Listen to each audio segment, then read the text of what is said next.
Bonjour à tous, alors aujourd'hui je vais vous montrer comment enlever des imperfections, des boutons, plein de petits détails qui sont pas forcément très beaux sur un visage d'une photo avec le logiciel Paint.net. Alors c'est un logiciel gratuit, donc c'est pour ça que je l'ai sélectionné. Logiciel gratuit et légal, donc si vous n'avez pas envie de mettre des milliers de dessins dans un logiciel comme Photoshop, je pense que c'est un bon compromis. Alors on va commencer. Donc vous ouvrez votre document que vous voulez modifier.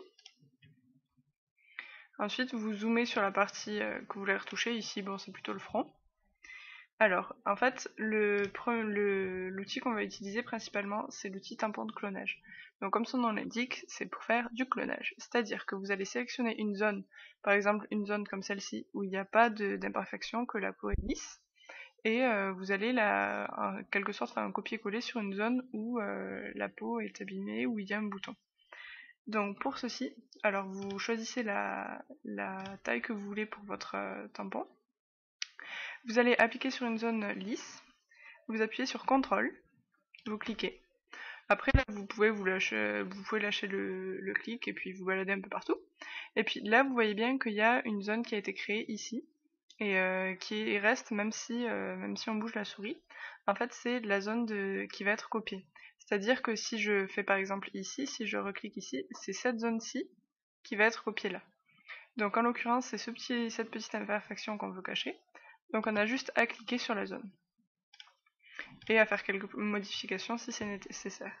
Donc ensuite vous pouvez le faire un peu partout. Alors bien sûr je vous montre juste comme ça, vous pouvez tenir le clic appuyé et après vous baladez, ça vous fera toute la zone, ça vous fera un double front si vous voulez, ou ça vous refera exactement toute l'image. En l'occurrence ce n'est pas ce qu'on veut. Donc, vous enlevez vos petites imperfections avec la même méthode tout le temps, et vous faites bien attention de prendre la même luminosité, c'est-à-dire que vous prenez juste à côté, vous prenez un tampon juste à côté, et parce que si vous prenez par exemple de ici à là, bon, clairement, ça va pas du tout.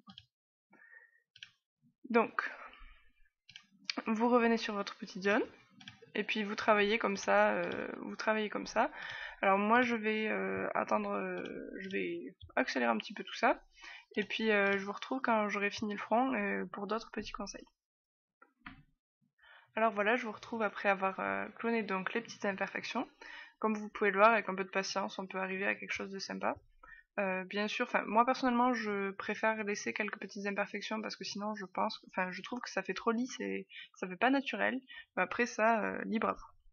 Donc ensuite, ce que vous pouvez faire, c'est par exemple les cheveux comme ça, un peu aléatoires, ou ce qui vous dérange en fait dans l'image, quoi, qui est pas nickel, si vous voulez vraiment une image nickel.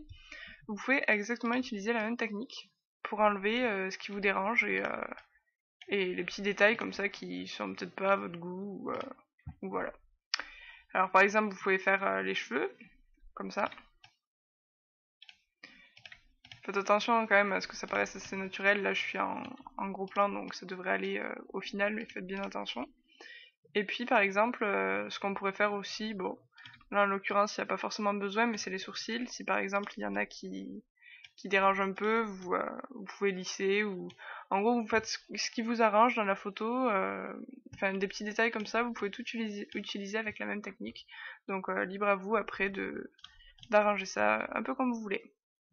Donc voilà, j'espère que ce tutoriel vous a plu, et puis moi je vous dis à bientôt. Si vous voulez d'autres vidéos sur Paint.net ou d'autres logiciels, mettez-le moi en commentaire, et puis je verrai ce que je peux faire, par exemple sur Photoshop ou même sur Paint.net. Donc voilà, merci d'avoir regardé, et puis peut-être à bientôt pour un nouveau tutoriel.